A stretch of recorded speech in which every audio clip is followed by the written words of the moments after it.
for Austin Reeves, so that's number 13. His career high is 14. It's a blowout right now, at least for the time being. A tight game is now a 20-point Laker lead. DeRozan lets it go. That's a long 2 for DeMar. He's doing his best to keep him in it. He's 12 out of 15 and 25 points. 4 of the 5 Kings starters are in double figures. The only one that's not is Keegan Murray. Koloko is in the game, playing minimal minutes tonight. He's got it, and he throws it down, not with authority. Lost it a little bit, but he held on to it long enough. Nice setup though by Cam. By Cam, exactly. Fox, Murray, just mentioned Murray and his 5 points. First game for Doug Christie as coach, and his team's in trouble. Lynn, it was blocked by Koloko.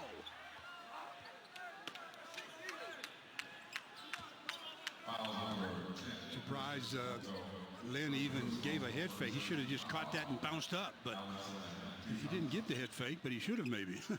You know who just passed along a hello to us, Stu? Who did what, when? Passed along a hello to you and me. Who did that? To all Laker fans. And who would that be? Pancho Francisco Pinto, who is flying home on the plane, the charter of the Chargers, who won today, and they're in the playoffs. They won in New England, and he and Adrian are flying back. And they are able to pick up the game on Francisco's flight. Well, and so we should say happy birthday to Adrian then. Exactly. That was what I was leading to. So Adrian Garcia, happy birthday, and Francisco, you're our guy. We miss you. Those, of course, the Spanish TV when it was in existence a few years ago, was part of our traveling crew. Miss them. Yes, we do. Here is Reeves. And congrats to the Chargers, although I'm a Rams guy. They played well all season. They're going to the playoffs. Here is Russell. There was a whistle well before that shot. It looks like the Kings are going to go to try to up the tempo a bit here. They take out Alex Lynn, bring Ellis in, so they are really small. They got Keegan Murray playing the center position. Bounce, corner, Herter. They got to make their move here in the first 4 or 5 minutes. Trying something different. Murray well short. Now they're under 50% now. Lakers still at 65% from the night. An anemic defense just hasn't been there for That's just Kings. Here's another case where Austin Reeves just takes the off the dribble, gets fouled. That's defense is the name of the game in a lot of respects. Just shallow right now. And Mike Brown wasn't out there playing defense.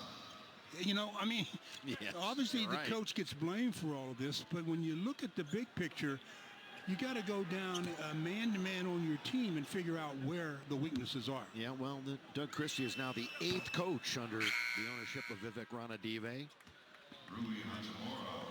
All right, now this from Morongo. We're going a little bit country at Morongo's grand old New Year's celebration. Good counter by JJ, brings Rui in for Koloko, so that 6'8" guy in the middle and Keegan Murray now is negated by Rui Hachimura. You know, a little bit more on Doug. Of course, he was a TV analyst from 2018 to 2021. He's been on the staff, though, since 2021 after he left the booth and went to the bench. DeMar, that time it's a 3, rebound to Dalton Connect. So Sabonis is going to come back with 9.5. You got to roll the dice. Got to roll the dice absolutely. At this point. And here is no basket. Fouls out on top. That's a good call because he was held right before he caught the ball. It was all in like one motion, but right before the ball got to his hands, he was being held. That's a good call. It'll just be ball out of bounds, as you mentioned. Sabonis back. He's got 5 fouls, but they're down so many. They're going to roll with him and see what they can do in the next 4 or 5 minutes. Underneath, that's not going to crawl over. They got a chance for the break. They're going to leave it for Fox, the ultra-quick De'Aaron Fox. He just turns and gives it to Sabonis underneath. They have to do that quickly. There are a lot of guys hanging out in the key there for a while, but well done between Fox and Sabonis. And Lakers can't get too complacent here. There's a 9+ minutes to play. It was the Kings that blew the lead the other night, up by 14 in the fourth. They're trying to be the ones that come from behind late. They score here, you may see a timeout, maybe to get Anthony Davis back in the game or something.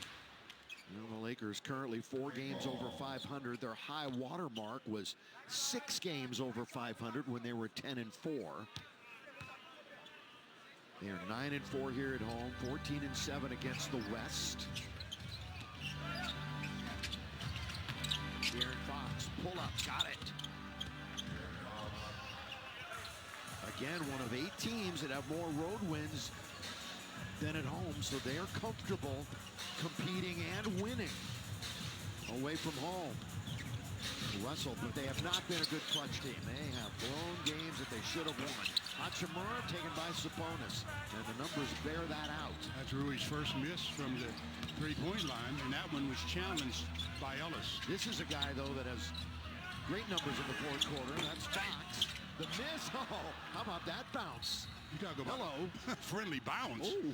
It's down to 13. So yes, it is. You know, that's why I say you can't get too complacent with a big lead, as there's 8 minutes, 16 to play in the game.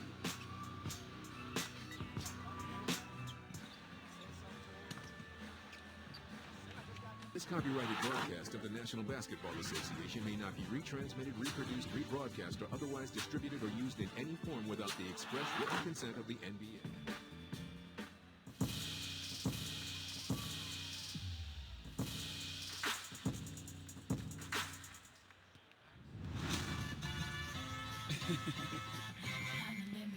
I hear you be the block, but I'm the life to keep the streets on. Know that you the type that like to keep them on the leash, though. I'm known to walk alone, but